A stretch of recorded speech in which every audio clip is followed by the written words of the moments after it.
làákàyè ìṣẹ̀ṣe ló wà lórí àwọn yìí wọn nílò làákàyè Islam. Ọlọ́run ò sì ní kí mùsùlùmí gọ̀, ó ń fẹ́ kí mùsùlùmí lè ronú. Ìṣẹ̀ṣe ni wọ́n kàn gbé nǹkan léèyàn lọ́wọ́, ó kàn gbọ́dọ̀ gbà á. Kọ́kọ́ sọ fún ẹ pé Ọ̀rúnmìlà ó sọ̀kalẹ̀ láti sánmà pẹ̀lú kinní kan ṣẹ̀kẹ̀ṣẹ̀kẹ̀ ni, ó sì má kókó adìyẹ kan dání pẹ̀lú àgbàdo, ó sì ní ilẹ̀ máa ń fẹ̀, ilẹ̀ máa ń fẹ̀, nílẹ̀ bá ń fẹ̀, nílé Ifẹ̀ tó yẹ pé 2500 years lè jẹ nínú ayé. Àwọn ni wọ́n nìyí ò gbọ́dọ̀ gbà á pé Ọbàrá nígbà tó ń bọ̀ ní kólé ayé ó pàdé nìkan lọ́nà, ó ní bo ló ń lọ, ó lóun ń lọlé ayé, ó ní kí lóun fẹ́ lọ ṣe, ó lóun fẹ́ lọ gbé bẹ̀, wọ́n ní kó lọ mẹ́yẹlé, oríṣiríṣi ọ̀rọ̀ dáadáa, ó yóò sì gbà á. Ọ̀rọ̀ Kùránì ò rí bẹ́ẹ̀. Tó wá rí pé ìrònú àwọn mùsùlùmí kan ní ìsìn, ìrònú ṣẹ̀ṣe, irú wọn ni wọ́n máa pè sórí prógráàmù tí ò ní túmọ̀, tí wọ́n máa sọ pé ẹ wọ́n dáhùn kíní kan lóhùn, kìrìsìtẹ́nì, wọ́n ní kìrìsìtẹ́nì ṣe nàṣàrà, ṣé nàṣàrà wá jẹ́ kìrìsìtẹ́nì ni? Alánàbì Ìsá ò gbọ́ kẹ́lmẹ́tù kìrìsìtẹ́nì ṣe ti rí. Modern language ni kẹ́lmẹ́tù jadida. Kẹ́lmẹ́tù àti bẹ̀yẹn nàṣàrà yẹn kẹ́lmẹ́tù qadima. Lọ gbọ́ ọdún náà ṣẹ̀dá kìrìsìtẹ́nì tẹ̀. Antioch ni wọ́n ti dálẹ̀ Paul, kò sẹ́sì tí ń jẹ́ bẹ̀ lójú ayé ànábì Ìsá. Àwọn afáàdẹ̀ tó máa ṣagídí lórí ẹ̀. Naam. Wàá jẹ́ àtúnlọ sínú Al-Qur'an kó lè mọ̀ wípé tá a bá ń sọ̀rọ̀ Yehudi gúrúùpù kan ni wọ́n ò kì í ṣe páwọn gangan lọ́mọlẹ́yìn Musa o. Tá a bá ń sọ̀rọ̀ Nasara gúrúùpù kan làwọn kì í ṣe páwọn gangan lọ́mọlẹ́yìn Isa o. Wàá bá mi lọ sínú Al-Qur'an bákan náà. Suratu Ali Imran àyà 199. Qur'an lèmi mú wáyé. O ò ní rí Qur'an kan lọ́dọ̀ wọn tí wọ́n máa mú wá. Mò ń fi Qur'an tú Al-Qur'an. Wọ́n á tún máa ní ìrònú ni mò ń lò. أقرأوا القرآن ويقولون بأن القرآن آراها وآواء. wọ́n tún pe Qur'an nífẹ̀ẹ́ inú tọ́lọ́ ń dẹ̀ ń sọ wípé ìlànà Muhammad ma dalla sahibukum wa ma gawa wa ma yantiq anil hawa. ìtọ́lọ̀ ń sọ rèé àmàdíìsì lẹ sọ́dà kò lè yé yín torí pé man lam yafhamil Qur'an la yafhamil ahaditha. Ẹni tí ò bá gbọ́ Kùránì yìí kò lè máa tán pé láti sọ ànábì yóò kàn máa tú ni, yóò kàn máa pariwo ni. Àyà Kùránì kan tún ni nínú Suratu Ali Imran àyà 199. Ọlọ́run bá sọ fún wa mbẹ̀, that is Quran 3. Ọlọ́run ní wa in min ahlil kitabi laman yu'minu billahi wa ma unzila ilaykum وما أنزل إليهم خاشعين لله لا يشترون بآيات الله ثمنا قليلا أولئك لهم أجرهم عند ربهم إن الله سريع الحساب جل من لا يموت شأنه جل العليم العقيم. Ọlọ́run pọ̀ ní mímọ́ subhanahu wa ta'ala amma yushrikun. Náà Ọlọ́run ní wa in min ahlil kitabi, ó wà nú àwọn ahlul kitab. Man hum ahlul kitab? Qawmu Musa wa qawmu Isa. Àwọn ọmọlẹ́yìn Musa, àwọn ọmọlẹ́yìn Isa. Al-ma'ruf bi bani Israel. Nasareti nílùú tí wọ́n ti bí Isa. Àwọn tí wọ́n ń tẹ̀lé ń bẹ̀ là ń pè ní Nasarin, kìí ṣe páwọn ọmọ ẹlẹ́yìn ẹ̀. Ṣé Nasarin yẹn nìkan ló tẹ̀lé Isa? Àwọn Nasariti, àwọn ará Nasaret. Ṣé ará Nasaret nìkan lọmọlẹ́yìn ànábì Isa? Àwọn Yehudi, àwọn kírímínà ọmọlẹ́yìn Musa. Àwọn tí wọ́n kó ìjáde pé nú ọmọlẹ́yìn ànábì náà, ará wọn mọ̀náfìkì tí wọ́n jẹ́ ká nẹ́bí nísìmí. Ọlọ́run ní wa in min ahlil kitab, ó ń bẹ nínú àwọn ahlil kitab bí o. Ṣọ̀pẹ́ pé táwọn àfa bá fẹ́ tu nísìn wọ́n á ní ìyá ní al-yahudu wan nasara. Wọ́n ní al-yahudu wan nasara wa hadha khata'un. This is a big mistake. Big mistake. Ká sọ pé Yehudi ni, ká ní Nasara ni. No. Ó ní wa in min ahlil kitab, nínú àwọn ahlil kitab tó ń sọ yìí àwọn èèyàn lólùgbàgbọ́ nù wọn so ó wá ní nínú àwọn tá à ń sọ yìí laman yu'minu billahi wal yawmil akhir laman yu'minu billahi àwọn tí wọ́n nígbàgbọ́ nínú Ọlọ́run wa ma unzila ilaykum tí wọ́n sì nígbàgbọ́ sálùkùránì tọ́lọ́run sọ̀kalẹ̀ fáwa alùkùránì tọ́lọ́run sọ̀kalẹ̀ fẹ́yìn mùmínì fẹ́yìn ọmọlẹ́yìn àná Muhammad Ọlọ́run fún ẹ̀ ló ń sọ ọ́ tabawala ní gbàgbọ́ àti tẹ àyà kan lójúmọ́lẹ̀ tọ́lọ́run sọ wípé dhalikal kitabu la rayba fihi huda lil muttaqin huda lil muttaqin tó bá ń ṣàlàyé nǹkan tí o bá yéèyàn tó o bá lè gbà ní gbàgbà ní kọ̀rọ̀ ìwúra tó wà máa ń ṣagídí táwọn èèyàn fi ń wá mọ̀ wípé ṣe ló ń mú kan mọ́ kan kó lè jọra kì í ṣe pé o lẹ́rìí àtàmọ́ kí wọ́n máa ṣàtàmọ́ torí pé mi ò fẹ́ sọwọ́ lẹ̀ fálùkù àìmọ̀kan ńlá tó dágbára ni ọlọ́ni wa in min ahlil kitab ó láwọn kan bẹ nínú àwọn ahlil kitabi o àìṣe ká sọ pé nasara tàbí ká sọ pé yahudi ó láwọn tá à ń sọ yìí laman yu'minu billah àwọn èèyàn mọ̀ nígbàgbọ́ nínú Ọlọ́run wa ma unzila ilaykum kódà wọ́n nígbàgbọ́ sálùkùránì tọ́lọ́run sọ̀kalẹ̀ fẹ́yìn mùmínì tó sọ̀kalẹ̀ fẹ́yìn ọmọlẹ́yìn Muhammad sallallahu ta'ala alayhi wa sallam wa ma unzila ilayhim wọ́n sì nígbàgbọ́ sí ìwé tọ́lọ́run sọ̀kalẹ̀ fáwọn náà Ọlọ́run ní sọ̀rọ̀ yìí o. Ẹ dákun ṣáwọn eléyìí tọ́lọ́run sọ yìí ṣé kìrìsìtẹ́nì ni wọ́n?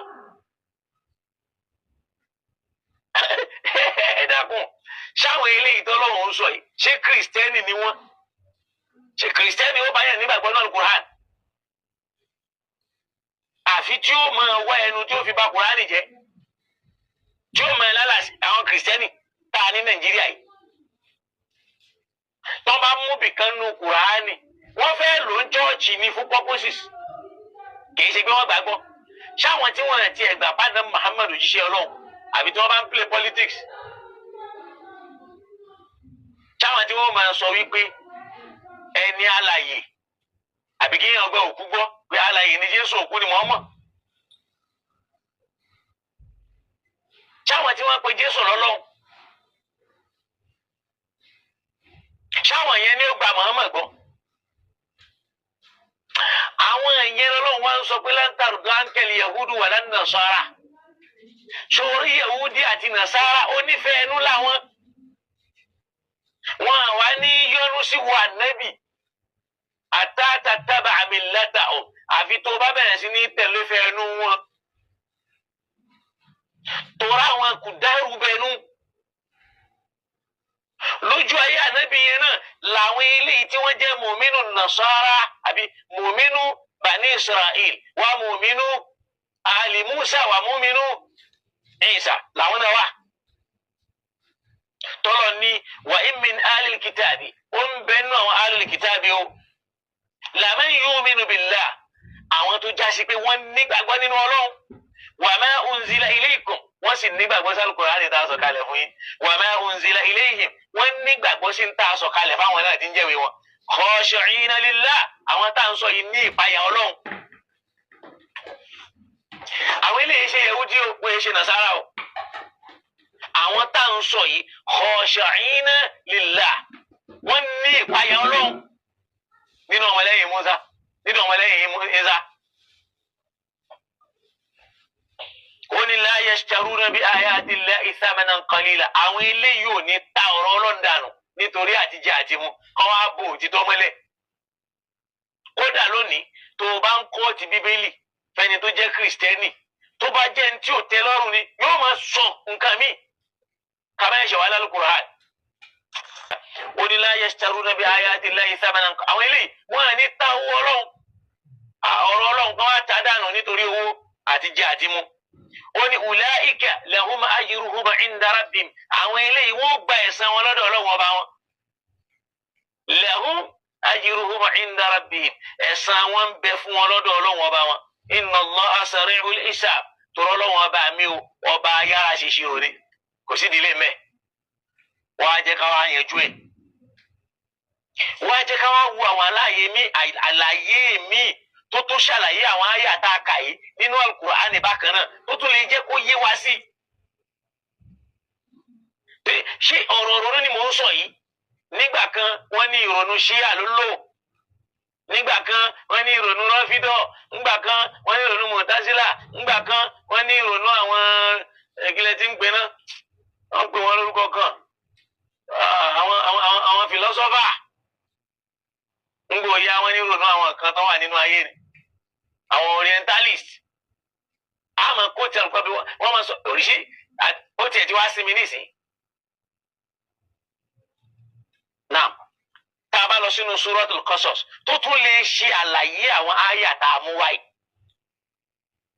nínú Suratul Qasas Quran 28 verse 52 to 54 tó wá gbọ́n tó lọ́n sọ mẹ́ ọlọ́run ní alladhina ataynahumul kitaba min qablihi hum bihi yu'minun wa idha yutla alayhim qalu amanna bihi innahu al-haqqu min rabbina إنا كنا من قبل مسلمين أولئك يؤتون أجرهم مرتين بما صبروا جل من لا يموت شانه ولما قرروا ويدرؤون بالحسنة السيئة ومما رزقناهم ينفقون صدق الله العظيم. Ọlọ́run àlàyé táwọn fẹ́ fi tú àwọn tí bẹ̀yẹn Ọlọ́run ní alladhina ataynahumul kitaba min qablihi àwọn tá a fún ní ìwé ṣáájú káná mọ́mọ́ tó dé. hum bihi yu'minun tí wọ́n sì nígbàgbọ́ sí. hum bihi yu'minun àwọn tí wọ́n tá a fún ní tírà ṣáájú káná mọ́mọ́ tó dé. àwọn tá à ń sọ yìí bihi yu'minuna àwọn nígbàgbọ́ sáà Muhammad àwọn kan wà bẹ́ẹ̀ máa padà tó mú àyà yẹn wá tó máa tú òun yìí. wọ́n láwọn tá a sọ yìí bí yu'minuna wọ́n nígbàgbọ́ nínú ìwé wọn wọ́n sì nígbàgbọ́ nínú àná Muhammad.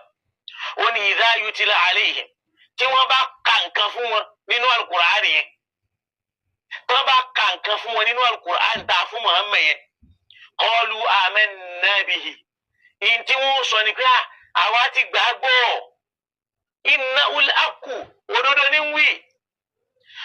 wọ́n wà mẹ́rin ní min rabbina òdodo ní látọ̀dọ̀ Ọlọ́run ọba wa inna kunna min qablihi muslimina ọ̀hún gan tó dé làwa ti ń jẹ́ mùsùlùmí. la fi ń sọ fún yín pé àwọn ọmọlẹ́yìn Musa mùsùlùmí ni wọ́n, ọmọlẹ́yìn Isa mùsùlùmí ni wọ́n, àmọ́ àwọn kan ń bẹ nínú wọn tó já sí pé àwọn yà. èyí tó yà nù ọmọlẹ́yìn Musa là ń pè ní Yahudi, èyí tó yà nù wọn là ń pè ní Nasara. nínú àwọn Yahudi yẹn náà àwọn kan náà tún gbà fọ́lọ́run.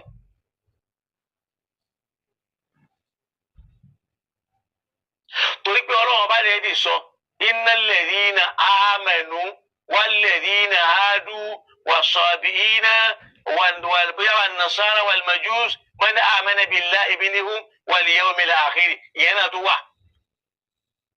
àwọn Yahudi yẹn náà nínú wọn tó wà táwọn náà tó já kúrò lára wọn. sòkòlò kó ṣàánú fún wa kó ràn wá lọ́wọ́. wọ́n ti gba Al-Qur'an kúrò lọ́wọ́ wa pátápátá àfi kó lọ́n kó sàlámà wa kó sì ṣíjú àánú wò wá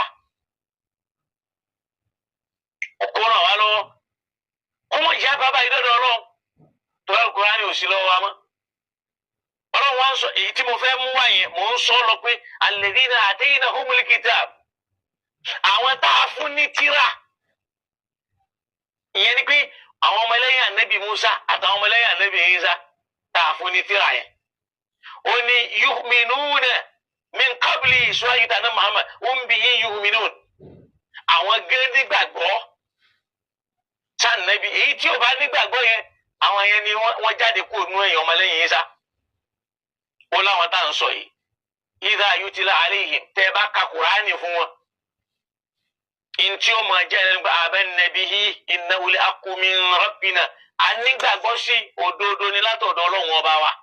Inna kunna min qablihi muslimin, kóhun gan tó dé làwa náà ti gbà mùsùlùmí ni wá. Ọmọlẹ́yìn Ànábì Ìsá, they are Muslim, they are not Christians. Paul ló dá Christianity ilé. Ó wà nínú Acts of Apostles chapter 11 verse 24-25. Ìyẹn là ń sọ máa fà á. Ẹ má pe Nàsárà ní Kristẹni. Kò ní túmọ̀ síra wọn. Kódà tó o bá Google ẹ̀ ní ìsìn, tọ́ bá sọ fún ẹ yí pé tọ́ bá ń sọ pé ànàsára, wọ́n á sọ fún ẹ pé àwọn Nasari. Tọ́ bá ní Almasihiyun, wọ́n á láwọn Christianity. Ọmọlẹ́yìn Ànábì Musa, Mùsùlùmí làwọn. Ọmọlẹ́yìn Ànábì Ìsá, Mùsùlùmí làwọn. Àwọn tí wọ́n yàwọ́ nínú ọmọlẹ́yìn Musa là ń pè ní Yahudi. Àwọn tó yàwọ́ nínú ọmọlẹ́yìn Musa là ń pè ní Nasara. Wọ́n ti wá yàwọ́ yẹn náà, ara wọn kẹ̀kẹ́ nú wọn. In tó fi mọ̀ rí, Ọlọ́run wá sọ náà Al-Qur'an.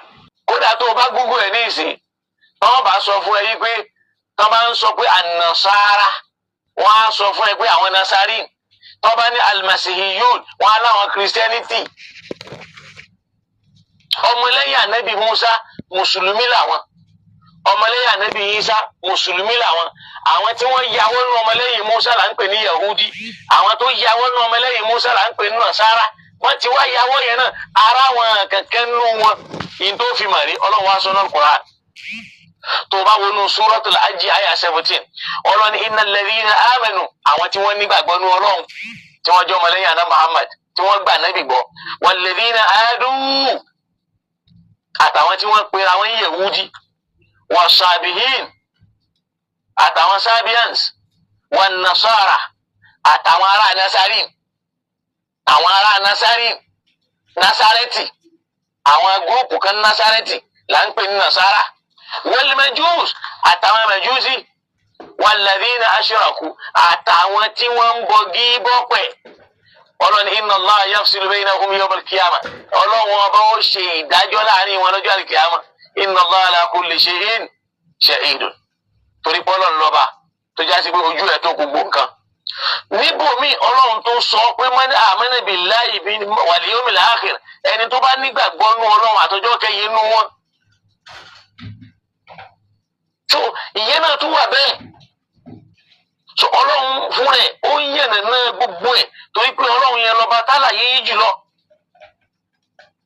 So ká lè mọ̀ pé Ọlọ́run máa yanjú ẹ̀ lọ́jọ́ kan. Táwọn ò bá rí yanjú láyé, Ọlọ́run máa yanjú ẹ̀. So kọ́lọ́n kó ṣàánú fún wa, kó ràn wá lọ́wọ́. So àyà tí mo wá ń kà lọ yìí, àyà yìí ń sọ fún wa pé àwọn tá à ń sọ yìí o, wa kunna min qablihi muslimin, Mùsùlùmí là wá. Ṣáájú ká Nábì gan tó dé, ulaika yu'tawna ajrahum marratayn. Ọlọ́run láwọn eléyìí ẹ̀ẹ̀mejì lásán wọn lẹ́san wọn. A san wọn lẹ́san pé wọ́n gba tọ̀hún gbọ́, wọ́n tún gbà yìí náà gbọ́. Bima sabaru, torí pé wọ́n ṣe sùúrù. Wa yadra'una al-hasana bis-sayyi'a. Wọ́n dáàbò bo aburú pẹ̀lú dáadáa. Wọ́n gba aburú láàyè. Wọ́n jẹ́ kí dáadáa jáde síta. Àwọn táwọn sọ ìwà mimma razaqnahum yunfiqun. In tá a ṣe fún wọn ní jíjẹ mímu, àwọn náà ń ná. Àwọn lóròyìn nínú alif lam mim dhalikal kitabu la rayba fihi. Ọlọ́run tó wá tẹ̀síwájú nínú àyà 25, ó láwọn tá a sọ yìí, wa idha sami'u al-laghwa, wọ́n bá gbọ́ sọkúsọ nípa Ọlọ́run àbí nípa Ànábì àbí nípa Islam, a'radu anhu, wọ́n máa kó mẹ́rin. Wa qalu lana a'maluna, wọ́n sọ pé tọ́ èyí táwa ń ṣe làwa ń ṣe yìí o. Ọlọ́run sọ wọ́n lẹ́san rẹ̀ o. Wa lakum a'malukum, èyí tẹ́yìn náà ń ṣe lẹ́yìn náà ń ṣe o. Ọlọ́run sọ yín lẹ́san rẹ̀ o. Salamun alaykum, àwọn ọmọlẹ́yìn Musa àtàwọn ọmọlẹ́yìn Musa wọ́n ní salamu alaykum, àlàáfíà Ọlọ́run kó máa bá yín. La nabtaghil jahilin, àwa kì í bá láì mọ̀ kan, à ń bá dùn kan, àyè bá dùn ọ̀rọ̀. À ń bá láì mọ̀ kan dùn ọ̀rọ̀. Àyà kan nìyẹn. Àyà míì tí mo tún wá fẹ́ mú wá kí n fi round it up nínú Suratul Isra tó tún tú àwọn ọ̀rọ̀ yìí nínú àyà 107 to 109. Ọlọ́run innal ladhina utul ilma, àwọn táwọn Ọlọ́run fún ní ìmọ̀ tá a fún ní tírà, idha yutila alayhim, tó jẹ́ pé tí wọ́n bá ka alukur'ani fún wọn tó bá ń ka ọ̀rọ̀ Ọlọ́run fún wọn tó bá gbọ́ alukur'ani yakhruna lil adqani sujjada wọ́n lọ́lẹ̀ tí wọ́n forí kanlẹ̀ ni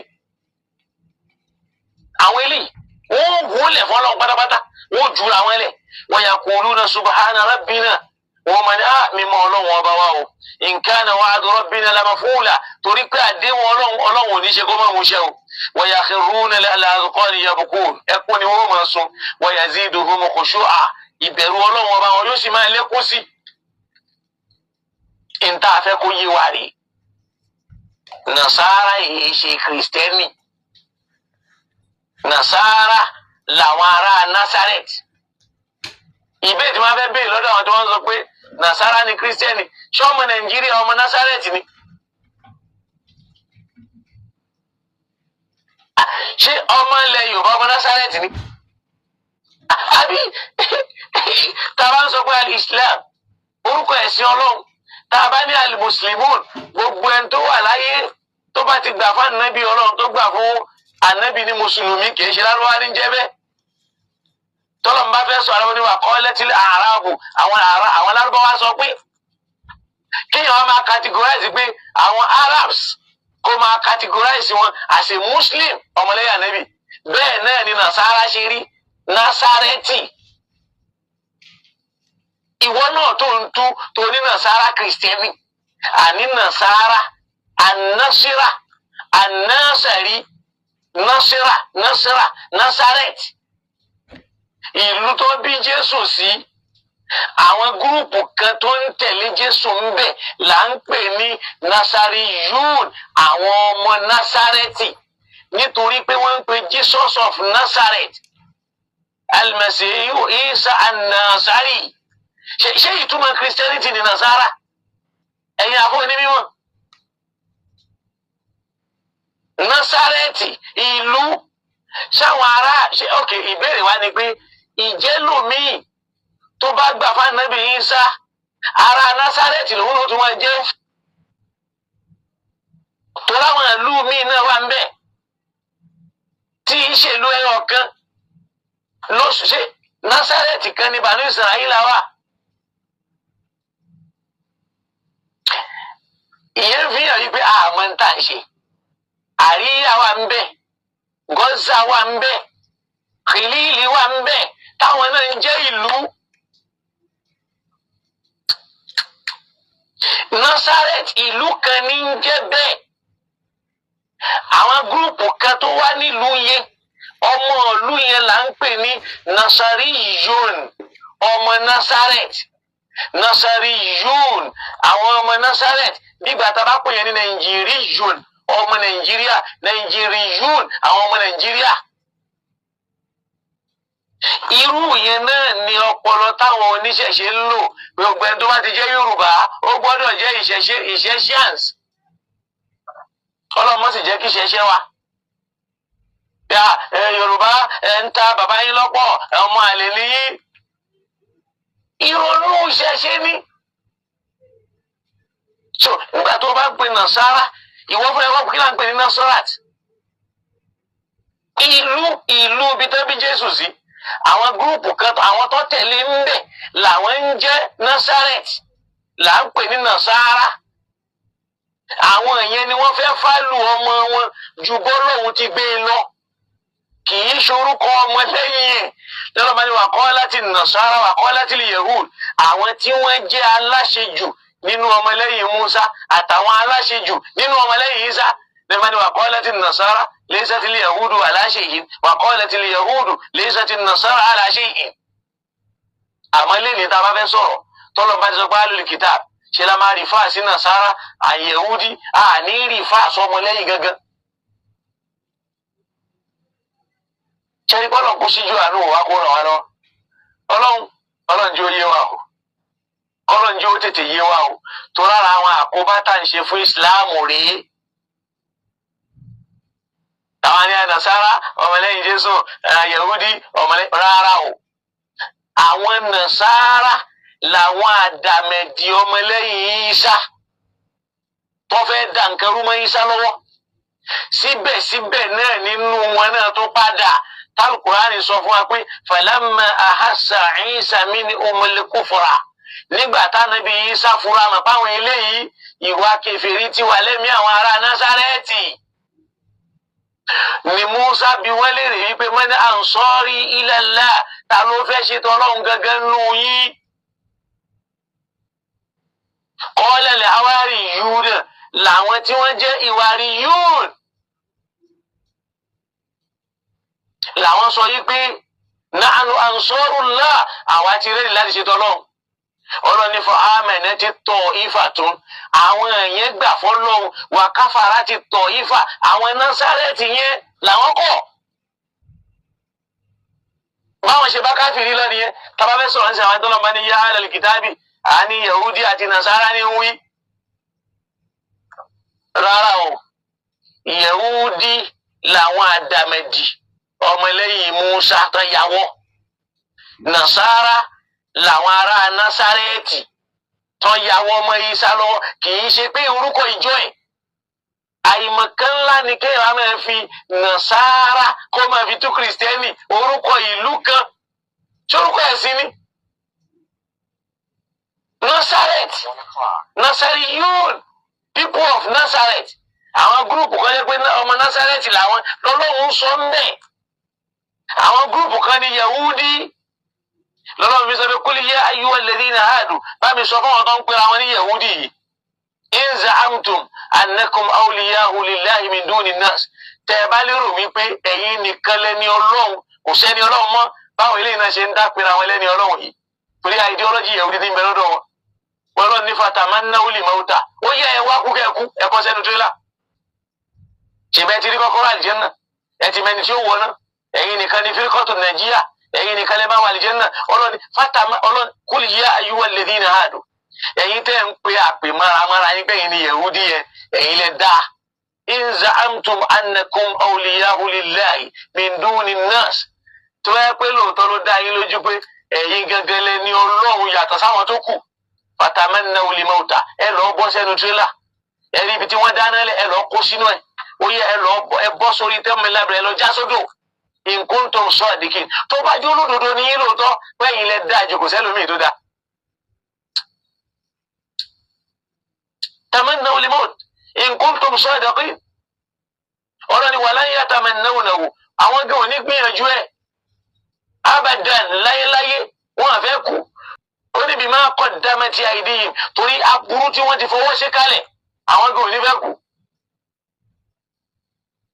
Bima qaddamati aydihim lan yatamannawnahu abadan bima qaddamati aydihim. Ọlọ́wọ́ ni kul innal mauta ṣeríkú tẹ̀ ń sá fún ni fa innahu mulaqikum òun fúnra ẹ̀ ní òwà ká yín mọ́ bí tẹ́ bá wà. Law kuntum fi burujin mushayyadatin kódà kẹ́ ẹ sá pamọ́ sínú amótàǹkì yóò ká yín mọ́ bẹ́ẹ̀. Mulaqikum ẹ̀ ń sọ pé ilẹ̀ dáa jù bíyàn bá ti rí pé òun dáa jù kò yẹ kó wà láyé mọ́ kí iṣẹ́ àlìjẹ́nà yẹn tó mọ́ bàjẹ́ lára ẹ̀. So tó bá ń pe Nasara ní Kìrìsìtẹ́nì ìbéèrè ni pé ìta ń pè ní anasira Nasirat Nazareth ìlú tí wọ́n ti bí Jésù anasiri Jésù ọmọ Nazareth ni àwọn aráàlú ẹ̀ tó gbà fún náà ń pè ní Nazarin àwọn náà dẹ̀ pẹ̀lẹ́ ni tó ń dá láàmú àwọn aráàlú míì tí wọ́n gbà fún Jésù nínú ìletò Banu Israel àwọn èyí ṣe Násárẹ́tì wọ́n ń ṣe Nàsárà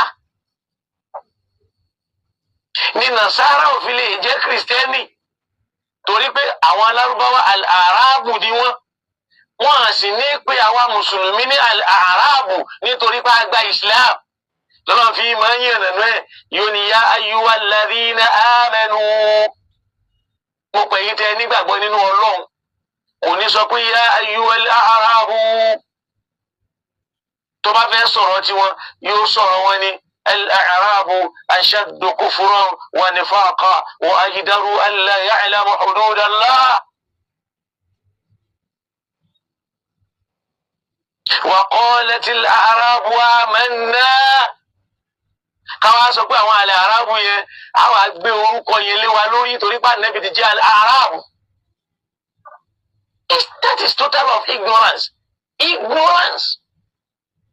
Aráàbù wà àrọ̀bíyù lànà Muhammad aráàbù làwọn rẹ̀ káwá máa pè é ní pé àwọn aráàbù káwá máa fi pé mùsùlùmí bẹ́ẹ̀ ṣe fẹ́ sọ nàṣàríyà di kìrìsìtẹ́nì.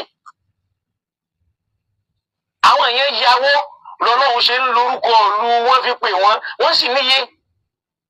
Yẹ̀húdí yàwó à ń lo ọkọ̀ wọn fi pè wọ́n níye. Àmọ́ àwọn tí wọ́n jẹ́ ọmọlẹ́yìn Ìsá Banu Israel wọ́n dẹ̀ jẹ́ ikọ̀ 12 Al-Qur'ani gan ṣàlàyé ẹ̀ fún wa. Tọ́lọ́ ni àṣìbáàtù mọ̀mọ́. Ikọ̀ 12 ni wọ́n. Ikọ̀ Banu Israel. Ikọ̀ Banu Israel yẹn náà l'Ànábì Ìsá jogún lani kó lọ gbàálẹ̀ lóko ẹrú. Ànábì Mùsá lọ gbàálẹ̀ lóko ẹrú. Àwọn náà la rán Mùsá sí. Ọlọ́run sọ pé arsalna Ìsá ila nasariya.